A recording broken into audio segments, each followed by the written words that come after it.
الحمد لله رب العالمين وبه نستعين على أمر الدنيا والدين وصلى الله وسلم على سيدنا محمد وعلى آله وصحبه وسلم. Inshallah, real quick, we'll go over yesterday's lesson.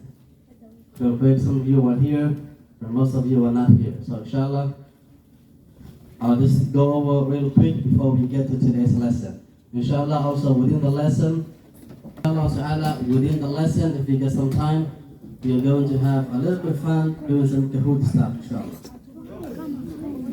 Okay, so first one, Mujibatul Ghusl Sittatun. So I think this was on page 16. Mujibatul Ghusl Sittatun. So the things that make a ritual bath compulsory are 6. So yesterday I told you what a ritual bath is. Like you take a shower every day, but there are instances where taking a shower is a must. So that is what this section is about. So Mujibatul Ghusl Sittatun. The things that make a ritual bath compulsory are 6. So number 1, Ilajul Hashafati fil Farj. That is the insertion of the male and the female private parts. So yesterday we said this is only possible if you're a Muslim person, only if you have a spouse and you're intimate with your spouse. Okay? Then you'll be required to do a compulsory shower. And then number 2 is وَخُرُوجُ الْمَنِيَّةِ. وَخُرُوجُ الْمَنِيَّةِ, that is a discharge of a semen or a sperm. So that is the sexual fluid that comes out, sperm or a semen, whatever you call it. So وَخُرُوجُ الْمَنِيَّةِ. So if that comes out, also you have to do a compulsory shower. Number 3 is وَالْحَيْضُ. وَالْحَيْضُ, which is the menstruation or the monthly period that ladies experience. So once that is over, you also take a shower. Number 4 is وَالنِّفَاسُ. وَالنِّفَاسُ is the postnatal bleeding. So when moms give birth, there is that blood that comes after the childbirth that might continue for a few days, 10, 20, 30, 40, up to 60 days it can continue. So once that bleeding stops, then you do take a ritual bath or a compulsory shower. Number 5 is wal-wiladatu, which is the childbirth itself. So number 4 was about the bleeding that comes after the childbirth. So number 5 is the childbirth itself. So whether it is a dry birth, a dry childbirth or a normal birth, whatever it is, a normal childbirth. So the act of giving birth will also make it compulsory for the mom to take a shower. And then the last one is wal-mautu, which is death. So it is not must upon the dead person, but it is must upon the living Muslims in that area. So when someone dies, we are supposed to wash them, okay? It's one of the requirements before we bury them. So it is must upon the living Muslims to wash the body of the dead person. Yes? No. Unless they are your mahram, which is something we will talk about. So she asked if the dead person can be washed by the opposite gender. So that is a no, unless the person washing is a mahram. Okay? Someone that you cannot marry. Like your father, your mother, your sister, your brother, your uncle, your aunt, those people can wash you, yes. Yeah. But like it is recommended that if the dead person is a male, then you find a male person to wash them. If it's a female, you find a female person to wash them. Unless there are spouses. So the wife can wash her husband, the husband can wash his wife. Okay? So the next slide. Compulsory acts of ritual birth. So it's furudul ghusl ithnan. So now we were talking about what are some of the things that will make a ritual birth compulsory. Now here we learn about how do I do that shower. So فروض الغسل اثنان, the compulsory acts of doing the ritual bath are two basic things. Number one, an-niyya. An-niyya is to come with the intention that you are doing a compulsory shower. Okay, so you have to come with that. You can say nawaitu raf' al-hadath al-akbar. Okay, so you can come with the intention that you are doing a ritual bath. It's not the shower you do when you're going to school. Okay, and then number two is وَتَعْمِيمُ الْبَدَنِ بِالْمَاءِ. وَتَعْمِيمُ الْبَدَنِ بِالْمَاءِ, which is to ensure that the water reaches the entire body. So when you're doing that shower, you have to make sure that every part of your body, the water has reached. Yesterday I gave you an example, like if you have a swimming pool and you jump into the swimming pool, that will take care of this. Okay? But if you're doing a normal shower, you have to make sure that the water reaches every part of your body. If you have a lot of hair, you have to make sure that the water gets to the root of the hair. You have to make sure you also do the ear, the part that we can see. Okay? The navel. Okay? So every part of your body, every extra body has to be washed. There are a lot of sunnah, acts of doing the ritual bath. Just like when we were doing about furudul wudu, we also had sunnah acts of wudu. The same way also applies here when you're doing the ritual bath. أعوذ بالله من الشيطان الرجيم بسم الله الرحمن الرحيم. You can do the right side and then the left side, all those are sunnah. But like these are the two main ones. You come with the intention and then you make sure that every part of your body, the water has reached. So I'm just going on because this is yesterday's lesson. And then the next section on page 18 is شروط الوضوء 10. It's going to be long. شروط الوضوء 10. The conditions of doing wudu are 10. Okay, so you want to do wudu. So before you start doing your wudu, you have to meet these 10 conditions. Number one is al-islamu. Al-islamu. Islam is the first condition. So if you are not a Muslim, even if you do a wudu, that wudu is not valid. You will not be rewarded for that. Okay? Yeah. So if you are not in the form of Islam, it doesn't matter how many times you do wudu. Your wudu will not be a valid one. So for you to do wudu, number one is al-Islam. Number two is what tamyiz. What tamyiz, which is the age of understanding. So last week when we were talking about alamatul bulugh, we said if someone reaches the age of 15 is when we consider them to be an adult. But we also said at the age of 7, the parents are encouraged to train their kids to perform the salah, right? So at 10 years is at a point where a child can feed themselves, they can use the bathroom without the help of anybody. So if you get to that level, then your wudu is a valid one.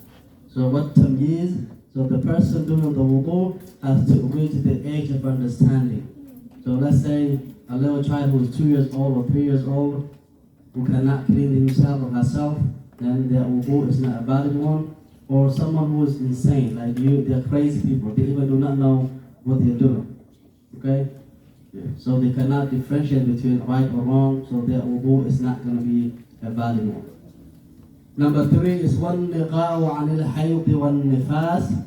So cleanliness from menstruation and postnatal bleeding. So the two that we were just talking about. So before you can do wudu, you have to be clean from the monthly period, and also the postnatal bleeding has to stop before you can get back to doing your washing, before you can get back to praying salah. Okay, so you have to be clean from menstruation and also from the nifas or the postnatal bleeding. And then number 4 is وَعَمَّا يَمْنَعُ وُصُولَ الْمَاءِ إِلَى الْبَشَرَةِ. So being free from that which prevents the water from reaching the skin. So yesterday I gave you an example, like if you have a very tight watch, or some of you have bracelets or wristband. If it's too tight on your skin, and that you know once you wash your arm, the water may not reach below that watch or that wristband, then you have to remove it first before you can make your wudu. So you have to make sure that you're free from that which prevents the water from reaching the skin. Alright, so number 5, yes, Matthew. What if the difference too tight? It's not yours, it's someone else's. You cut it. Yeah, if you cannot remove it, then get a scissor or a knife, you cut it. So you have to make sure, otherwise your wudu will not be valid. Yeah, it doesn't matter. For you to make sure that your wudu is valid, then you have to make sure there's nothing on your skin that will prevent the water from reaching your body. Number 5 is وَأَلَّا يَكُونَ عَلَى الْعُضْوِ مَا يُغَيِّرُ الْمَاءِ. So nothing should be upon the limb that will change the quality or the color of the water. That for hurut, that color thing in your face. So before you do your wudu, you have to wash it. Okay? Maybe you do henna. So the color of the henna is okay, but the ink, that you have to wash it off first before you can make your wudu. Or maybe you're a mechanic who works with oil and a lot of dirt all the day, and you have that covered on your body, and then when you put the water, the color of the water changes. So first, before you start doing your wudu, you have to make sure that you remove anything that will change the color of the water from your body. And number 6, وَالْعِلْمُ بِفَرْضِيَّتِهِ. وَالْعِلْمُ بِفَرْضِيَّتِهِ. You have to have a knowledge of the wudu being obligatory. So if you're going to pray a fard prayer, then you have to know that the wudu you're making right now is a wudu for a fard prayer. And then number 7, وَأَلَّا يَعْتَقِدَ فَرْضًا مِنْ فُرُوضِهِ sunnah. Not to assume the obligatory acts of wudu to being sunnah. So let's say you're washing your face. If you assume, okay, maybe the face is optional, I can skip it. Will that do it? No. So you have to make sure and you know that the wudu has some obligatory and some sunnah acts. So you should be able to differentiate which one is the fard one, which is the sunnah one. Just making sure that you don't skip the fard parts of the wudu. Najaa? Listen. Okay, number 8 is وَالْمَاءُ الطُّهُورُ. You have to make your wudu with a pure water. So last week we talked about al-ma'u al-qalil wa al-ma'u al-kathir. So you have the water that you're using, you have to make sure that it is a pure water, clean water, not a water that has been added with some impurity. Okay? Or let's say it is mixed with milk. So when you look at the water, even though the milk may be very little, but now you look at it, it no longer looks like water, it looks like milk. So you cannot use that for wudu. Okay? Yeah. So if the water is mixed with something else, then you cannot use it. It has to be a pure water. If it is mixed with something else, then we cannot use that for wudu. Number 9 and number 10, we put them together. That is وَدُخُولُ الْوَقْتِ وَالْمُوَالَاةُ لِدَائِمِ الْحَدَثِ. So it is entering the time of salah and also continuity for a person who constantly remains in the state of impurity. So da'im al-hadath means someone who cannot stay in the state of purity. They are always impure. Okay? They have a medical situation that they can no longer hold their urine. Okay? So for them, what they are supposed to do is they will not do their wudu in advance. What they will do is they will wait until the time of the salah. If they were to do wudu or if they want to take a shower, they do it when the time of salah came. And then once they have their wudu, they go straight into the salah. They don't wait. Okay? So you have to have the prayer of the time has come and you do your wudu and then you continue to the salah. So وَدُخُولُ الْوَقْتِ وَمُوَالَاةُ لِدَائِمِ الْحَدَثِ. So that is a special situation. Okay? 99% of us may not have that condition, but if someone has that condition, then they are required to wait until the time of the salah, and then they can do their wudu and then prayer.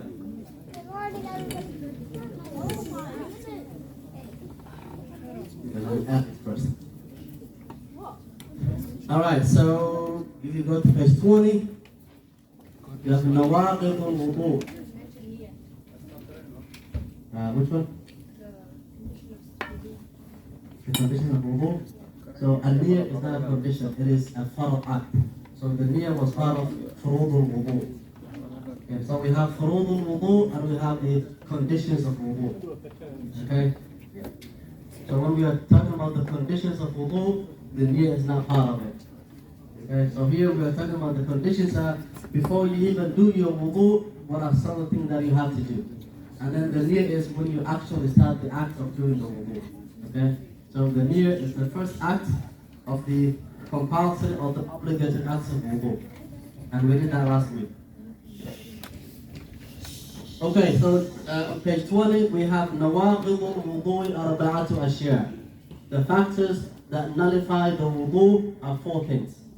So now we've done how to do wudu. We know the conditions of wudu. Now we are going into another aspect of the wudu, which is what are some of the things that will nullify your wudu. Okay, number 1 says al-awwalu al-khariju min ahadi sabilayn min qubulin aw duburin rihun aw ghayruh illa al-maniyya. So anything that exits either from the front or the rear private parts. Okay, so that should be enough. So anything that exits from the front or the rear private parts. So the front is where we do our number 1, where you pee. The rear is where we do the number 2, or you poop, right?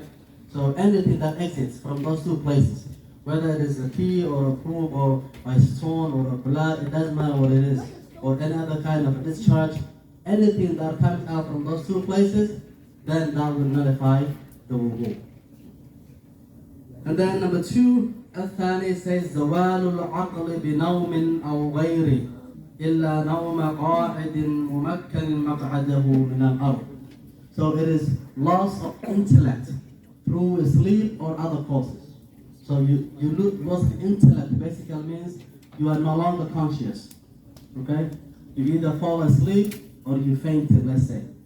Or you become drunk and you no longer know what is going on. Okay? So if you lose your intellect, you are no longer conscious, you don't understand what is going on in your surrounding, then your wudu will also be nullified.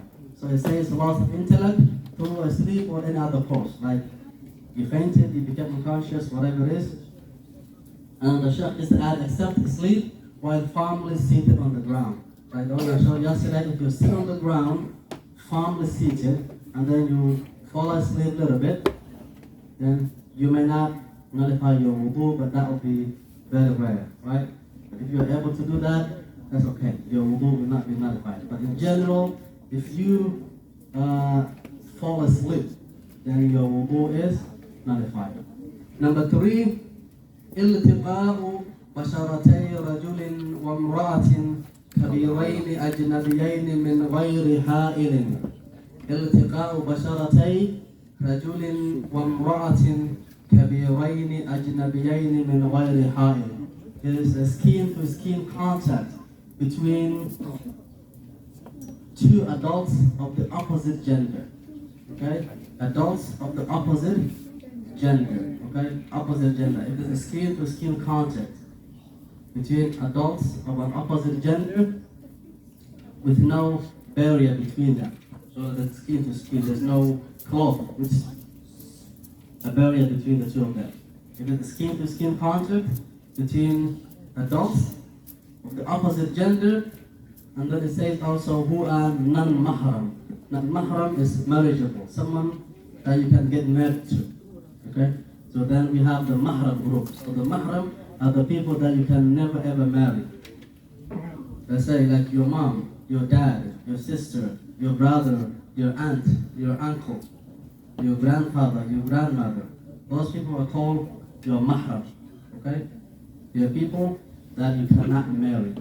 That not here we are talking about a non-mahram. Remember, your cousin is not your mahram.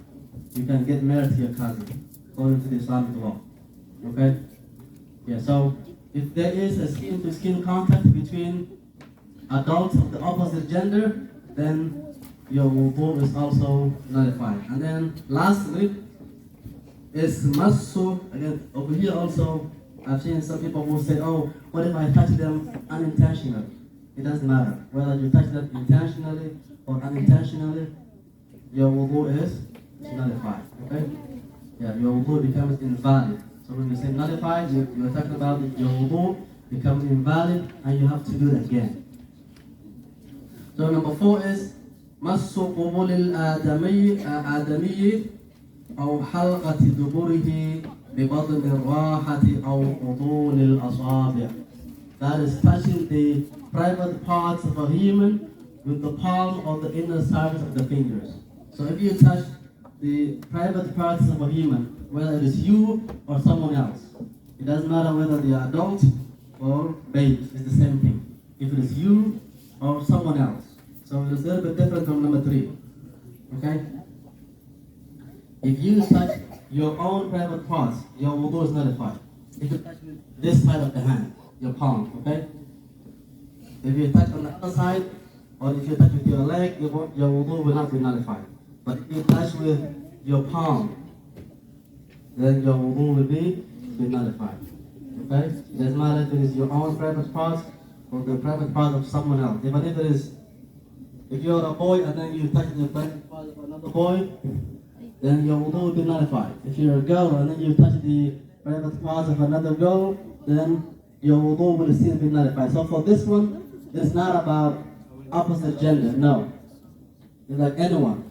You can be the same gender, you can be the opposite gender, or it can be your own private parts. So if you touch it, even if it is a little baby that you're changing their diaper, then your wudu will still be nullified. Right? So that is where we get to yesterday. So before we proceed to the next one, let's see if we can have some little practice. Okay?